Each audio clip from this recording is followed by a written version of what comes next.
Guys, आज की इस वीडियो में हम ऐसी अजीब फैमिली के बारे में जानेंगे जिसमें पेरेंट्स अपने बच्चों को घर के बाहर किसी भी हालत में नहीं जाने देते।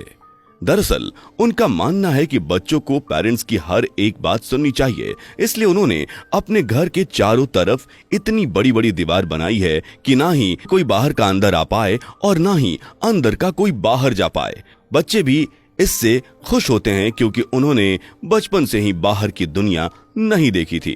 उनके लिए तो ये घर ही किसी दुनिया से कम नहीं होता। फैमिली में टोटल 5 लोग होते हैं, पेरेंट्स, 2 बेटियां और 1 बेटे। पेरेंट्स ने बच्चों को इस कदर कंट्रोल किया हुआ था कि बच्चे बिना उनकी परमिशन के कुछ भी नहीं करते, जैसे कि चलना, खाना, पीना वगैरह वगैरह।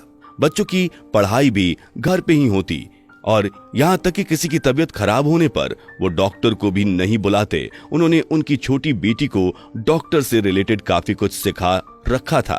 घर में बेटियां तो आपस में अपने दिल की बात शेयर करती थी, मगर बेटा अकेला होता। इसके कारण वो काफी डिप्रेस रहने लगा था। इसलिए उसके डैड एक क्रिस्टीना नाम की लड़की को अक्सर घर पर लेकर आया करते थे अपने बेटे के साथ इंटीमेट होने के लिए, ताकि उसका मन घर पर ही लगा रहे।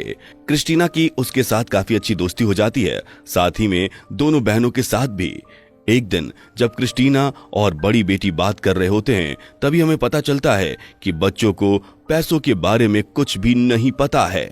वे लोग अभी भी पुराने जमाने में जी रहे हैं, यानी चीजों के बदले चीजें।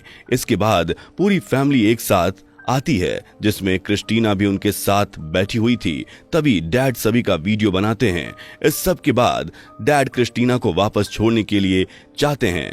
तभी हम देखते हैं कि डैड क्रिस्टीना के आंखों पर पट्टी बांध देते हैं ताकि उसे इस घर का रास्ता कभी भी पता ना चले। उसी रात जब सब लोग डिनर कर रहे होते हैं, तब हमें एक और बात पता चलती है कि पेरेंट्स बच्चों के बीच एक कंपटीशन करवाते हैं कि सबसे अच्छा बच्चा कौन है। उनकी बात मानने पर पेरेंट्स उन्हें स्टिकर दिया करते थे और जिसके पास ज्यादा स्टिकर होते वही विनर माना जाता। और यहाँ पर उनके बेटे के पास सबसे ज्यादा स्टिकर हो गए थे और आज की रात वही होगा जो वो कहेंगे। तभी उनका बेटा उन्हें आज का वीडियो दिखाने के लिए कहता है, तो सब लोग ऐसा ही करते हैं। अगले दिन डैड अपने काम पर निकल जाते हैं। तभी हमें पता चलता है कि वो एक बड़ी फैक्ट्री के ऑनर हैं और क्रिस्टीना जो उनके घर पे आई वो फैक्ट्री की सिक्योरिटी गार्ड है और वो कुछ पैसों के लिए ये सब कर रही थी। इसके बाद हम घर के सीन देखते हैं जहां पर बड़ी बेटी को पेट में दर्द हो रहा था, इसलिए छोटी बेटी उसका घर पे ही इलाज करती है। इसके बाद दोनों भी क्लोरोफॉर्म सूंघकर बेहोश हो जाते हैं। गाइस, यहाँ पर मुझे इसका कोई लॉजिक समझ में नहीं आया कि इन्होंने ऐसा क्यों किया। आगे हम मॉम को चुपके से टेलीफोन पर डैड के साथ बात करते हुए देखते हैं, जिससे हम समझ पाते हैं कि इन्होंने बच्चों तक को ये नहीं बताया था कि उनके घर में एक टेलीफोन भी है। वहीं उनकी बड़ी बेटी दरवाजे से मॉम की बातें सुनने की कोशिश कर रही थी। अगले सीन में हम डैड को एक डॉग ट्रेनर से बात करते हुए देखते हैं। दरअसल वो यहाँ पर एक ट्रेन डॉग को खरीदने के लिए आए थे, उनके घर की सिक्योरिटी के लिए और ये देखने के लिए कि कोई घर से बाहर न जाए। मैनेजर डॉग ट्रेनर कहता है कि उनके सेलेक्ट किए गए डॉग की अभी 2nd स्टेज की ट्रेनिंग चल रही है और वो डॉग को 5th स्टेज की ट्रेनिंग के बाद ही घर लेकर जा सकते हैं। इसके बाद ट्रेनर उन्हें उनका डॉग दिखाने के लिए लेकर जाता है। वहीं घर जाते वक्त डैड पानी की बोतल पर से उनके लेबल निकाल रहे थे ताकि लेबल को देखकर बच्चों को बाहर की दुनिया के बारे में कुछ भी पता ना चले। वहीं घर आने के बाद पेरेंट्स म्यूजिक सुनते हुए इंटीमेट होते हैं। अगले दिन हम बड़ी बेटी को देखते हैं जो चुपके से केक के पीसेस को अपने पास रख लेती है और बाहर जाकर दीवार के ऊपर से फेंकने लगती है। दरअसल उसे क्रिस्टीना को देखकर शक हो गया था कि उनके अलावा भी बाहर कोई रहता है। इसके बाद डैड क्रिस्टीना को वापस अपने घर लेकर आते हैं। इस बार उनके बेटे का क्रिस्टीना के साथ इंटीमेट होने का मूड नहीं होता, इसलिए वो मना कर देता है। लेकिन क्रिस्टीना को तो प्लेजर चाहिए था, इसलिए वो बड़ी बेटी के पास जाती है और उसे अपना हेयर बैंड देने के लिए कहती है अगर वो उसे प्लेजर देंगी, जिस पर बड़ी बेटी मान जाती है। अगले दिन बड़ी बेटी ये सब बात अपनी बहन को बता रही थी और उनके बातों से हमें ये पता चलता है कि उनकी मॉम जब रूम टेलीफोन पर बात करती हैं तो वो काफी देर बाद बाहर आती हैं और क्योंकि इन्हें टेलीफोन के बारे में कुछ भी पता नहीं था, इसलिए दोनों सोचती हैं कि उनकी मॉम रूम में अपने आप से बातें करती हैं। उसके बाद हम बच्चों को गार्डन में खेलते हुए देखते हैं, जहां पर बड़ी बेटी की अपने भाई के साथ लड़ाई हो जाती है, जिसके गुस्से में वो उसका एरोप्लेन घर के बाहर फेंक देती है। अब इन्हें क्योंकि घर के बाहर जाने की परमिशन नहीं थी, इसलिए बेटा टॉय को अंदर लेकर नहीं आ पाता। इतना ही कम नहीं होता कि बड़ी बहन अपने भाई का हाथ चाकू से काट देती है, जिसके कारण उसका काफी सारा खून निकल रहा होता है।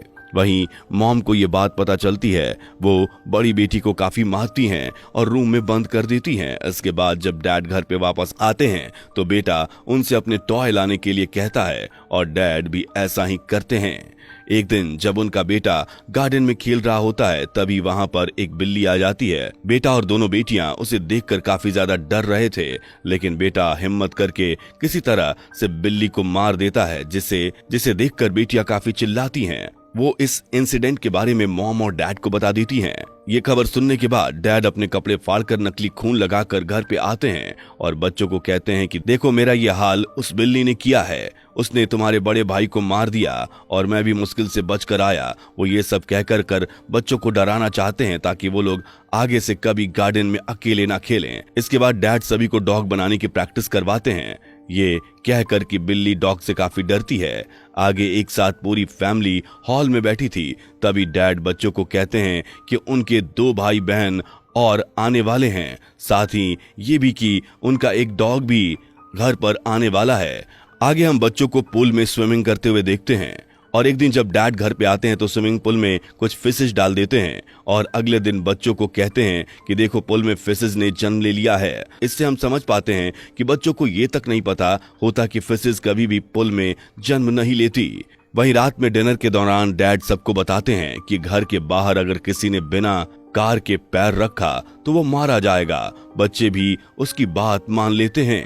अगले दिन क्रिस्टीना फिर से उनके घर आती है और बड़ी बेटी के पास आकर उसे फिर से प्लेजर देने के लिए कहती है, जिसके बदले में वो उसे जेल दे रही थी, मगर बड़ी बेटी मना कर देती है। दरअसल उसे क्रिस्टीना के बैग में जो सीडी थी वो चाहिए थी, क्योंकि उसे शक हो गया था कि अगर क्रिस्टीना बाहर से आ सकती है तो वो भी बाहर जा सकती है, इसलिए वो क्रिस्टीना से सीडी मांगती है। इस पर क्रिस्टीना भी मान जाती है और उसे सीडी दे देती है और कहती है कि तुम इसे अकेले में देखना, तुम्हारे डैड को इसके बारे में पता नहीं चलना चाहिए। उसके बाद सबके सो जाने के बाद बेटी सीडी देखती है, जिसे देखकर वो काफी खुश नजर आती है, मगर टीवी की आवाज सुनकर उसके डैड जाग जाते हैं और वहां पर आते हैं। उनके आने की आवाज सुनकर बेटी तुरंत सीडी निकाल लेती है। वहीं अगले दिन स्विमिंग करने के दौरान बड़ी बेटी अपने भाई और बहनों को बताती है कि बिल्ली सबसे खतरनाक जानवर नहीं है बल्कि शार्क है, समंदर में पाई जाती है और इंसानों को खा जाती है। बड़ी बेटी के बदले हुए बिहेवियर को देखकर डैड को शक हो जाता है और पूछने पर बड़ी बेटी उनसे सब कुछ सच सच बता देती है। तो डैड सीडी को टेप से अपने हाथ पर बांधकर बड़ी बेटी को काफी मारते हैं। इसके बाद वो फैक्ट्री जाकर क्रिस्टीना को काफी मारते हैं, क्योंकि उसने उनकी बेटी को बाहर की दुनिया के बारे में बता दिया। और अब ये सब होने के बाद डैड नहीं चाहते कि क्रिस्टीना वापस उनके घर आए, लेकिन उन्हें बेटे को अकेलापन महसूस ना हो, इसलिए किसी न किसी को उसके पास भेजना ही होगा, जिसके लिए अब वो उनकी बड़ी बेटी को उसके पास भेजने का तय करते हैं। आगे हम दोनों को इंटीमेट होते हुए देखते हैं। इसके बाद पेरेंट्स की एनिवर्सरी का दिन आता है तो बच्चे उनके लिए डांस करते हैं, जिस दौरान हम देखते हैं कि बड़ी बेटी में काफी चेंजेस आ रहे हैं। उसे किसी भी हालत में बाहर जाना था, लेकिन जब तक उसके डॉग टूथ थे वो बाहर नहीं जा सकती, इसलिए वो अपने डॉग टूथ को तोड़ने का डिसाइड करती है। उसी रात को बाथरूम में अपने वो डॉग टूथ को तोड़ देती है और भागते हुए जाकर अपनी डैड की कार की डिक्की में छुप जाती है, इस उम्मीद में कि अगले दिन डैड फैक्ट्री जाएंगे तो वो भी बाहर निकल जाएगी।